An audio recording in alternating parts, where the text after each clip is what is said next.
All right, welcome back to Waste Some Time with Jason Green. I am Jason Green.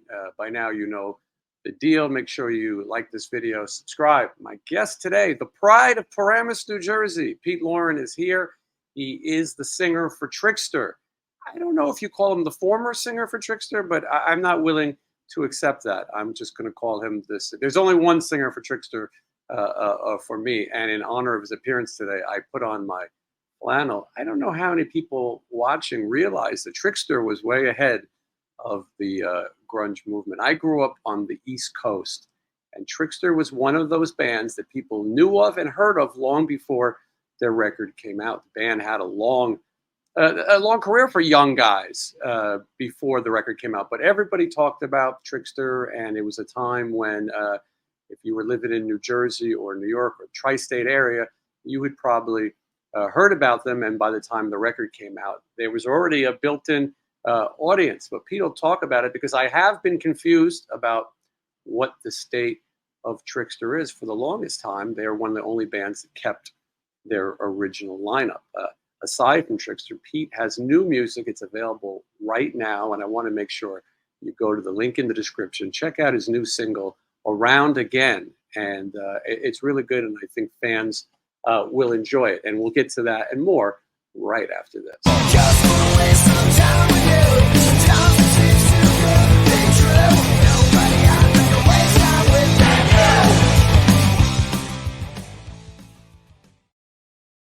you. Wanted to have Pete on for a while. He's here today. Pete Loran. Howdy, howdy, howdy. Hey, you must be awfully warm out there in Vegas with that flannel on, buddy. When I put it on, it's probably 106 today. I thought this might not be the best idea. Yeah, I'm with you, man. I'm dying right now. It's hot, man. Yeah, it's we both live in the desert for the most part, and yes, it can get warm. Yeah. So I'm glad you're here, and we're going to talk about the new music. I told you before we started that I really enjoyed it, which makes it easier to promote something and talk about something. And I think that your fans and new fans are going to enjoy it too. But before we get to that, of course, I want to talk a little bit about Trickster. I had your drummer, Mark Gus Scott, on the show, and I thought we were just going to have a fun little chat, and it sort of made headlines. You know, all the big news outlets, the New York Times picked it up. And I didn't exactly know. He was vague on some topics. I thought he was fun, but your other bandmates definitely have an issue with him. We're going to get into that because I'm so confused about what's going on with Trickster. But I want to go back before we do that and talk a little bit about those early days. Is it true that Trickster began as early as 1983? No. Actually, yes. I'm sorry. Yes. 1983 is right. I was still in high school. Some of those guys weren't even in high school. But 1983 is correct. It's crazy because the debut record comes out in 1990. So that's a lot of years of working it. And so Steve Brown created the band, the guitar player. He was the first, right? Yeah. What happened was Steve was the same age as my younger sister. They were in the same class, same school. And he had called the family phone one day, and I picked it up. And I go, what's going on? Yeah, look, and I hear music in the background. And I go, hey, what are you listening to over there? And he goes, oh, no, that's me playing guitar. And I go, okay, sure it is, pal. I go, you're like 12 years old. I go, he goes, no, seriously, it's me. I go, all right, play Ain't Talking About Love. Plays it right away. He goes, I'll play the lead for it too. I'm like, who the hell is this kid? I go, what do you got? You got a band or something? He goes, yeah, I got a band. I go, who's in it? He goes, well, right now it's just me. He goes, why, you want to be in it? And I'm like, I don't play anything. I don't do anything. He's like, oh, you're the singer then. I go, let's meet. And really, that's literally how it started. How great. You hear those kind of stories all the time. I'm going to be in a band. Yeah. Very few go on to have platinum success years later. And, yeah, and I had no aspirations of being in a band whatsoever. And that was, going back to what you're saying, that was 1983. We really didn't get going until about 1986, to where we recorded a demo in a buddy's basement. And then 1987, We did another demo, and then by 1989 we were signed and doing a record. It kind of seems like it happened quick, but we put in our work. Those original demos you recorded, were they ever released? How many of those songs made the album? The original, like our first original demo, I don't think actually any of those songs made the first record. No. Then we did a demo with a guy named George Draculius, who produced the first Black Crowes record and a bunch of stuff. And that was the demo that ultimately got us our record deal. I wish I could tell you what was on that demo, but I'm thinking 2 songs made the record on that demo. I think we only did a 3-song demo anyway. Okay, gotcha. Yeah, those aren't bad odds. As I was saying, growing up in New York, and I dated a girl who had a summer home at Seaside Heights, New Jersey. You would start to see Trickster shirts, and you'd see the flannel, and you knew that. I always say this on the show. The West Coast had a lot of what would become, the big '80s hair bands, as they would call it. But New York, New Jersey didn't have so many. Of course, Bon Jovi's Skid Row. Right. But when Skid Row, when Trickster came out, it was definitely a young people's band. These young fans had something that was theirs. And so if you were between 13 and 18, this was like your band. And I remember I went to see a few concerts at, say, the Ritz, and you'd see all these young girls screaming, "Oh my God, Trickster's here!" This is before I even knew what it was, and it was almost felt like a boy band. And that's not to take away from the musical ability and the songs on those records, but there was some manufacturing going on with the image of Trickster. And we've talked about it before, even as much as lying about your age. You're the oldest, right? Yep, I am. I'm actually, people think I'm 57. I'm actually 58. So we didn't stretch the truth too far there. They wanted it to sound like you guys all went to high school together, though, right? Correct. I mean, in theory, 2 of us did. 3 of us actually went to the same high school, but 2 of us were in high school at the same time, me and Mark. Yeah. And I'm talking about the fashion. I should show a little bit of it. I mean, I'm assuming anyone watching this is already familiar with Trickster, but here is a prime Trickster look from back in the day. So I used to go grocery shopping like that. Yeah. You probably stood out a bit. And let's take a look at a photo of the band as well. And as I said, I think people watching this already know. But here is the flannel around the waist at this time was certainly the look, especially in the area that we were growing up. So, and then you have,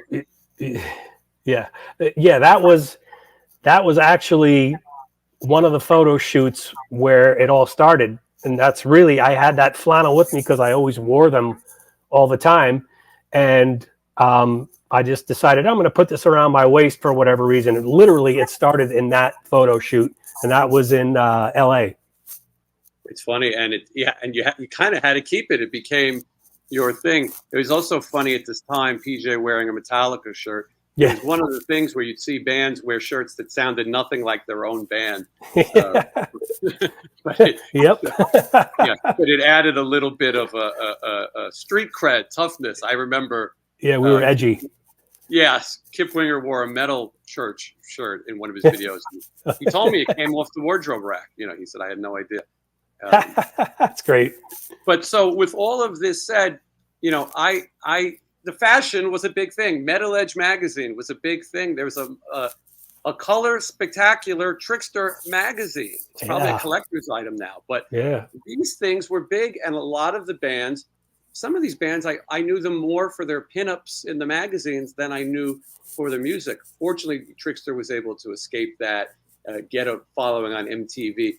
When I tell younger people about Dial MTV, I don't think they realize Trickster was up there against Madonna and whoever the biggest artist was, Michael Jackson. It wasn't like it was the Headbangers Ball chart. No, you were competing with everyone. Right. That's exactly right. And we were in that #1 seat for a while, for many, many weeks, and with 3 different videos. Yeah. your fans were loyal. They you know, they were into it. And a few bands at the time, I remember Slaughter was good at it too, having the fan Oh yeah. club Oh and yeah. getting and being nice to the fans. There was a few bands that really said, you know what, we're not going to be jerks, and we're going to you know, embrace this, and it worked. I tease Bloss all the time. I tour with him now because he's the drummer for Stephen Pearcy. That's right. Yeah. I tease him about being the hunk of the month in a magazine. And when we're on planes and things, I let people know that one, he co-starred with Mark Wahlberg in a movie, but two, that the Rockstar movie, but two, he's the hunk of the month. And I asked him, do your kids know, Bloss, that you're the hunk of the month? And he laughs and says they saw it. But Pete, do your kids know that you were the hunk of the month? I don't think they do. It's funny. They don't ask a whole lot of questions about any of that stuff, which is fine with me. But no, they don't know. And tell Bloss I said hello, by the way. That's the man who never ages. Oh, there you go. Perfect. There is the hunk of the month on his all-terrain vehicle. That's Worst not a photo safe, ever. that's not a safe outfit to wear while riding, I don't think. No, OSHA was very upset about that. Yeah. Yes. But I will say hello to Bloss, and he never ages. But Pete, I got to say, you're not exactly looking elderly yourself. Although I will ask you, I asked George Lynch the same exact question. Okay. At what age or what point? Because I'm inquiring for myself. I'm a little bit younger than you. When do you decide I'm not dyeing my hair anymore? I'm going to become the silver fox. Well, you know, it's funny. I was dyeing my hair in my 30s. It wasn't like this, but it was starting. And I want to say, I don't know, how old was I? 2018, whatever, how many years ago that was.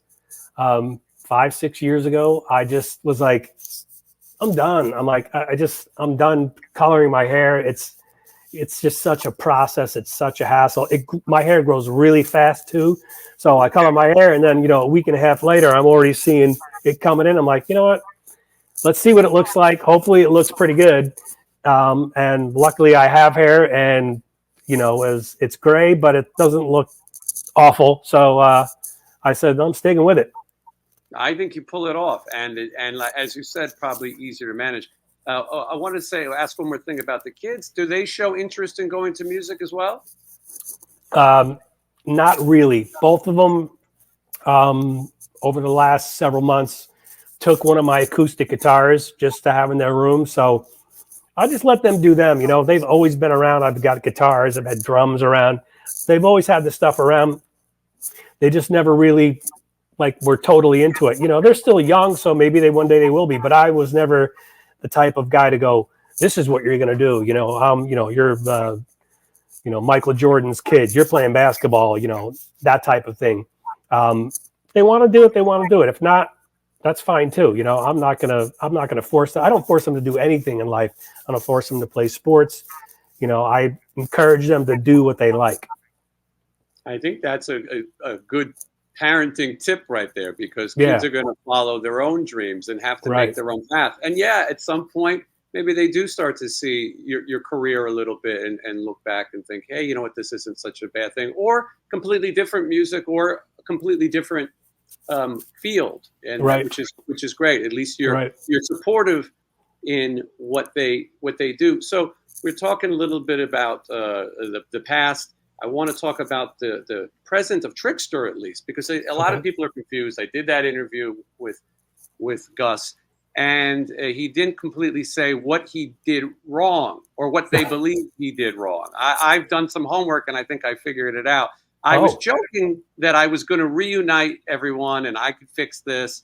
I say that on the show all the time.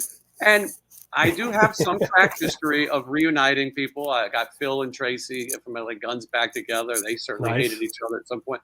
But the two that have been a challenge is Brittany Fox has been a very big challenge, and Trickster. And maybe one day the Brittany Fox Trickster reunion tour will happen. But So I did that interview with Gus. We talked about it. After that, all of a sudden, I see this thing called Acoustic Trickster. And it's PJ Farley and Steve Brown. And I don't know anyone else other than that. And I said, okay, well, I guess, Pete, doesn't want to go out right now, and you'll clear this up. But I said, okay, I guess it's Acoustic Trickster. But then all of a sudden, I see this package tour, and the package is Enough's Enough with the bass player singing. Singing I use loosely, and then Pretty Boy Floyd, and I hate to say it, Pretty Boy Floyd might be the most credible thing on this lineup. It pains me, but they at least have the original singer. And then what was supposed to be Acoustic Trickster is now Electric Trickster. Yeah. But what I don't understand is you're not there. Right. And so I don't know who's singing. And I want to make it clear that I'm not against Steve and PJ making a living or whatever. You're the one who has to say if you approve or not. I don't know. So tell me about all of this and why you're not there. Well, as far as with Gus and those guys, that went to a whole level, and during interviews where they were just annihilating each other, I think that was pretty stupid on everybody's part. Hopefully they're all past that. There's bad blood between a couple of those guys that I don't know if that's ever going to get fixed. Did he try to trademark the name? I'm not 100% sure about that. Right. But that's kind of the theory that I think that those guys have put out there. And that is an issue that happens in this world a lot. People find the name is vacant. They sometimes say they're trying to protect the name, but sometimes other members who've been there longer sometimes have an issue with it. So I think that was the fight. I'm with you. It was a strange thing to air it all publicly. I had no idea when I did that interview that that's what was going to happen. I had no clue. Yeah. Yeah. Well, lucky you, huh? I'm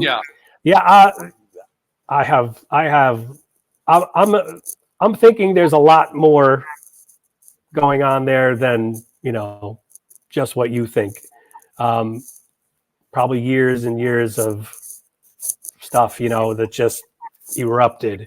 So as far as I'm concerned, I'm good with everybody. As far as the Acoustic Trickster, which is, like you said, it's not Acoustic Trickster, it's electric. I'm great. I'm great with that. I'm all for it, and I'm glad they're doing it. I don't have the time to dedicate to it. Between stuff I have going on at home, several years back, my kids were both in their teens, 2 boys.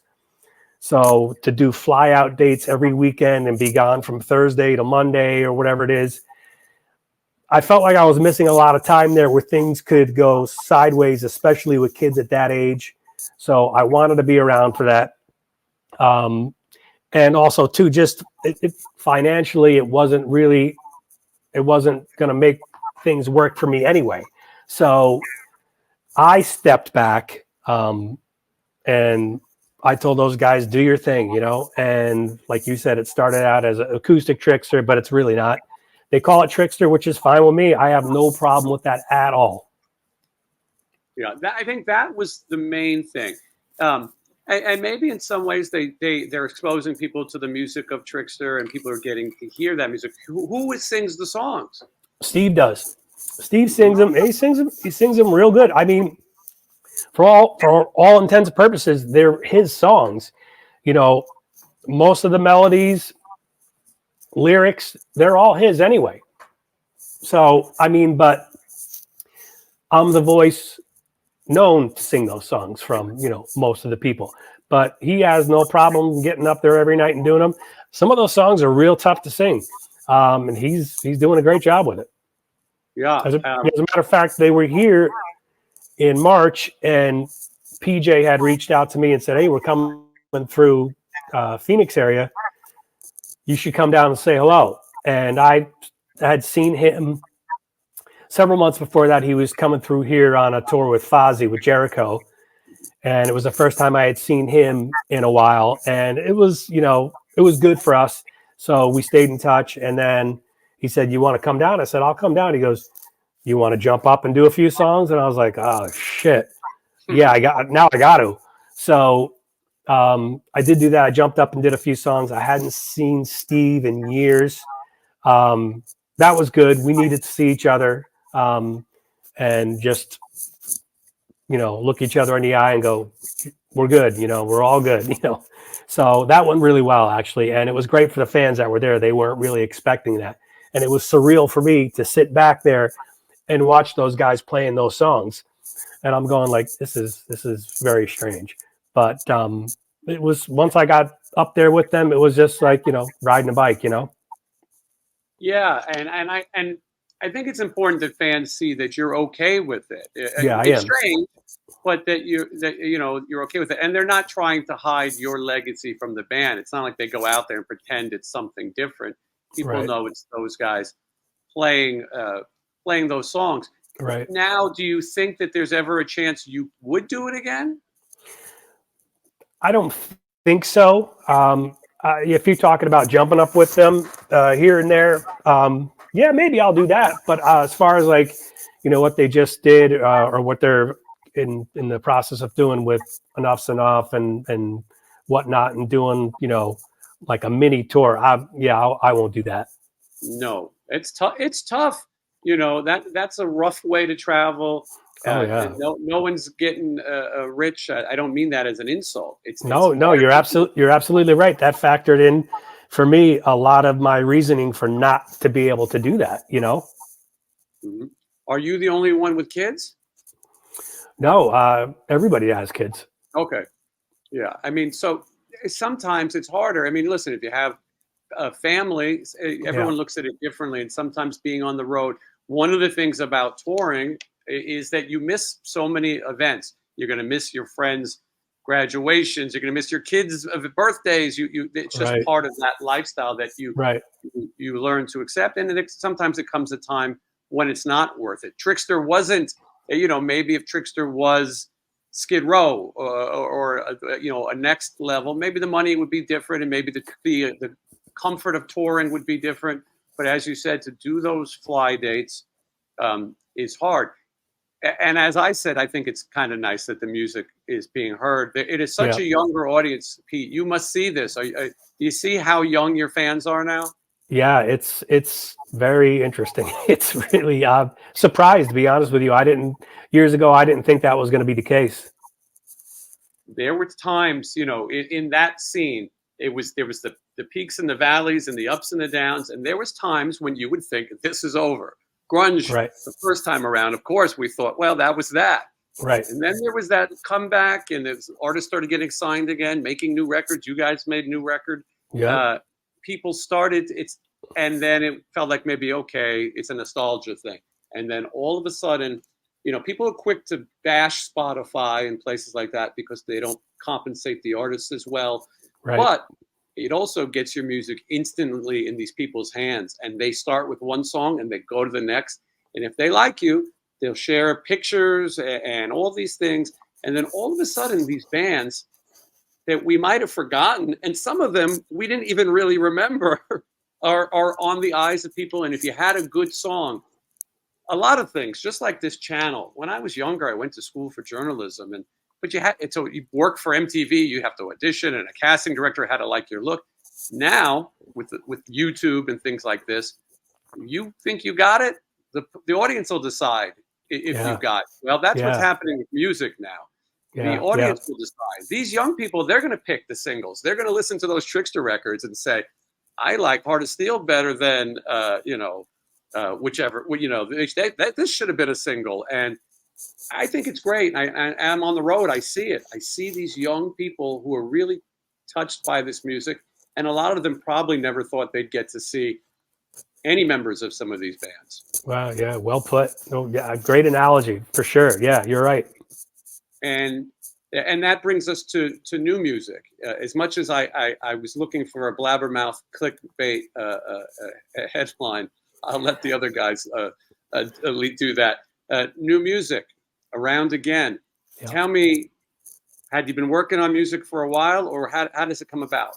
So the way this song came about, I had this idea for this song probably for close to 10 years. I always come up with, a verse or a chorus, and I'll go, oh, that sounds really good. And then it goes into the, the drawer and gets put away. So I had the verse in this chorus basically identical to what it is now for years. Just me playing my acoustic into my iPhone, singing it. Some of the lyrics were already there. They just came out that way. And that was it. I buried it. I didn't, I was like, oh, whatever, didn't have any aspiration to do anything with it.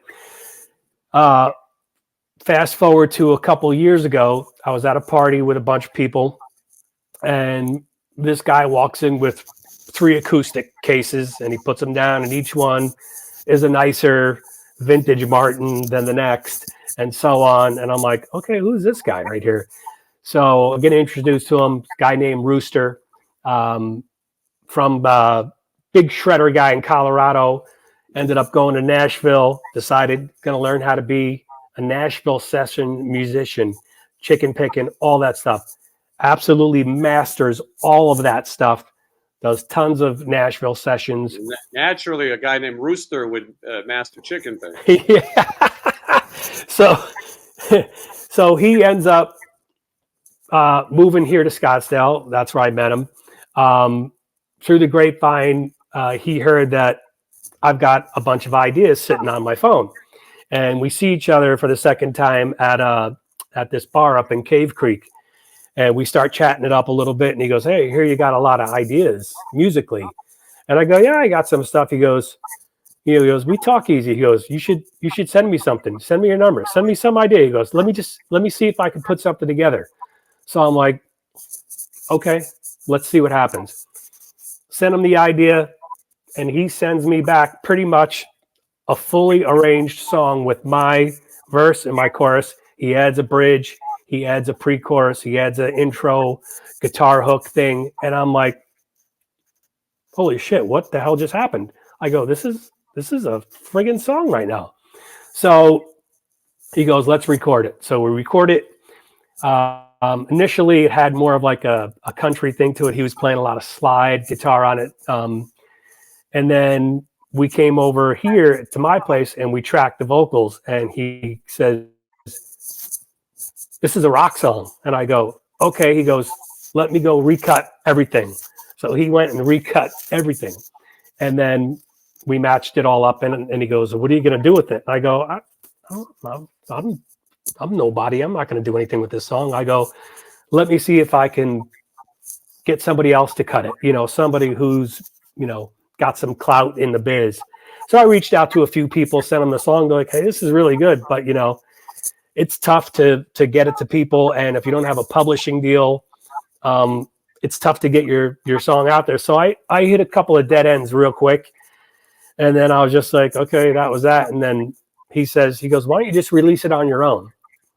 And I go, okay, what's that going to take to do that? So did a little bit of legwork there and some research and decided, screw it. I'm gonna drop it on May 31st, and we'll see what happens. And from there, I've got a lot of great reaction, a lot of people sharing it with other people. The YouTube video, it's a lyric video, has been up on my channel for 2 weeks. I think I have close to 55,000 views on that already. So I'm like, okay, something's happening here.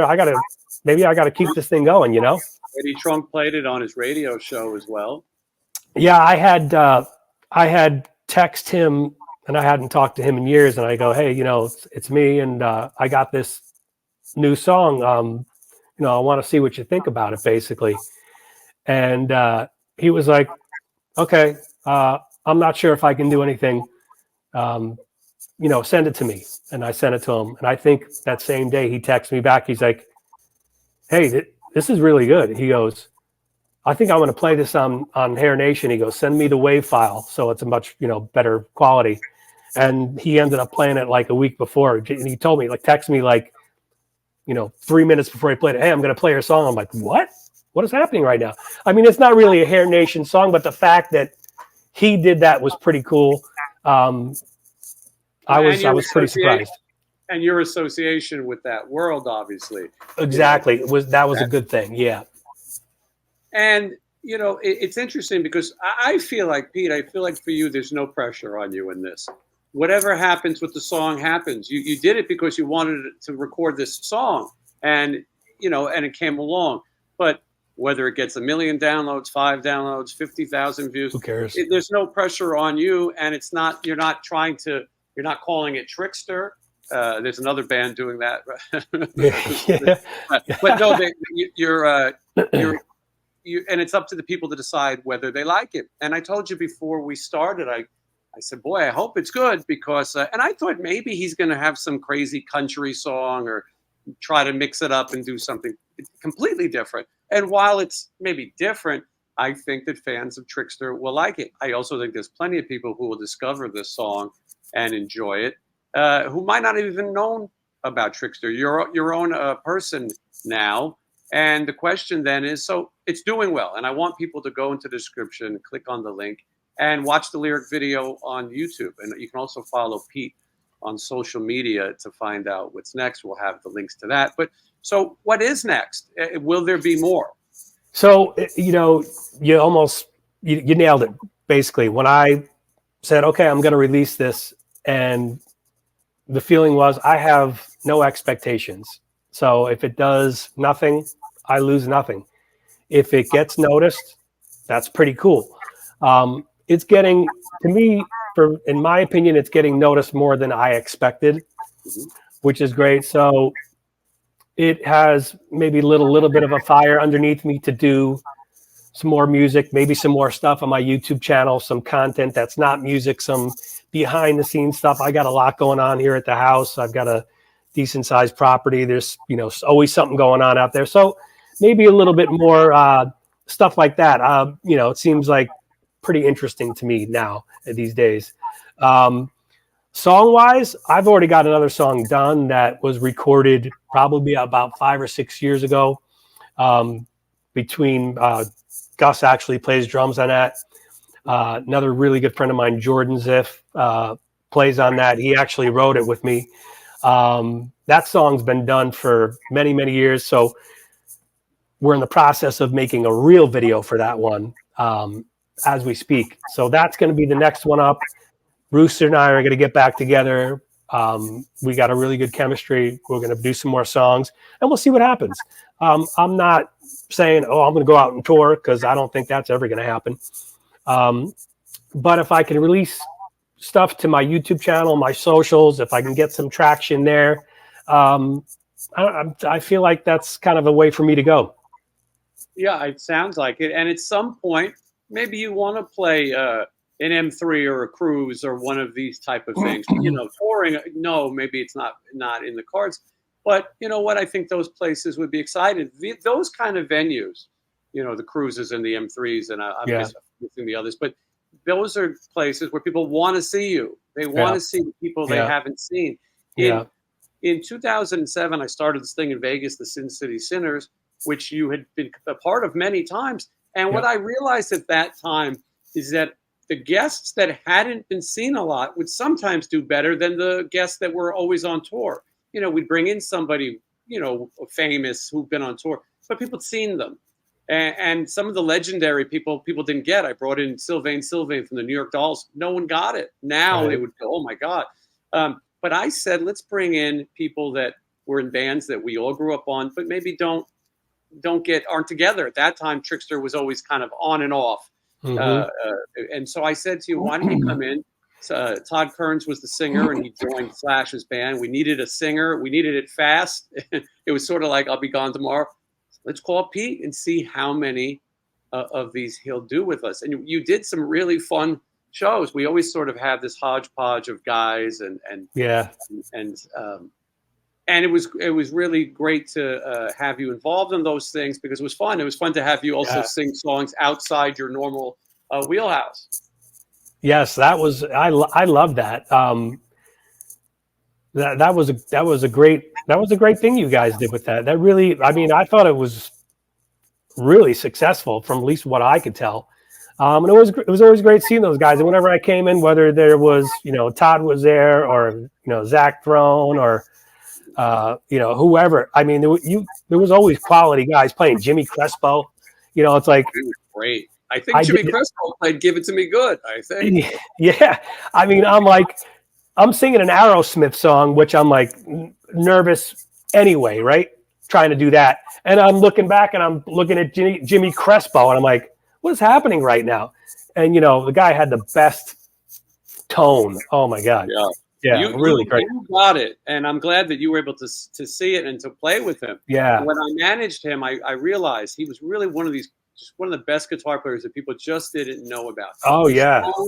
And his playing in his hands. We did a show with him and George Lynch, and Lynch told me at the end they were trading solos, and Lynch was doing every trick in the book, and Jimmy was just playing. And Lynch told me, he said, I just got taken to school by Jimmy Crespo. He goes, boy, that was something. And one of the nicest guys in the world. And incredibly nice. Still lives here in Las Vegas. He's had some health issues. Yeah. Hasn't been able to play. Who knows? We stay in touch a bit. The music industry sort of beat him up like a lot of people. But yeah, it was fun that on any given night, Vinnie Paul lived here. He would come out to the shows. We just had such a cast of characters, and it was fun. And I often say I don't think people appreciated it at the time as much as now that I'm not doing it. And who knows, it could happen again at some point. I've been busy, and everyone sort of, the people in it who were really talented, I knew were going to get picked up. I knew that Todd Kearns would do something big. We're still in touch. The other day I pitched him for Skid Row. I said, this is your guy. If you're not going back to Sebastian, this is your guy. But that's a pretty good fit right there, I think. I think so. He's tall. He's Canadian. He could sing. Plays guitar. Great. Plays guitar. I mean, he could do it all. But it was really a fun time, and it was really great because you and I would talk about all the old stories about growing up on the East Coast. Yeah. And you were just such an easy person to work with, which was why it was, let me plug you into as many of these things as we can do. And then I was happy to see Trickster sort of keep getting back together and going out with the original lineup and recording and some of those things. So anyway, I kind of jumped all over, but I feel like great. Yeah. Sometimes when I do these interviews, I got a lot of notes. Well, with you, I didn't need any notes because I'm familiar with the story, and it's nice to have a good conversation. And so the new music, Around Again, is easy to get. You just click on the link and you listen to it, and hopefully people like it and they'll share it and tell other people. And then the next thing you know, more music, and maybe at some point you do enough of these singles, maybe a full album. Yep, maybe. Never know. I'm open to that kind of stuff, to be honest with you. So I like the do-it-yourself process now for artists. A lot of people say to me, should I sign a deal? Should I just put it out myself? And I think in this point, put it out yourself, and that's your money. Whatever comes in, you make. Right. And it also, fans are accustomed to paying for money, for music. Some people will say, oh, everyone gets it for free. But no, if you put a cool package together and you have it on a website, fans will buy it. They do support their artists and their music. And if they want more, they've understood. And same with YouTube channels and things like that. Yeah. People have learned that you can support via channel. So I'm excited that this is just the beginning. I look forward to you coming back, and we'll talk when there's more music and hopefully maybe a little more to promote. Awesome. Yeah, absolutely. 100%. Yeah. Good talking, Pete. And I hopefully I'll make my way to Arizona soon enough, and we can, I'll talk to you when we get off the air. I'll see if we're going to be near you. Sounds good. All right. Pete Loran, check out links in the description. Make sure you listen to the new music. Thank you, Pete. Yep. Thank you.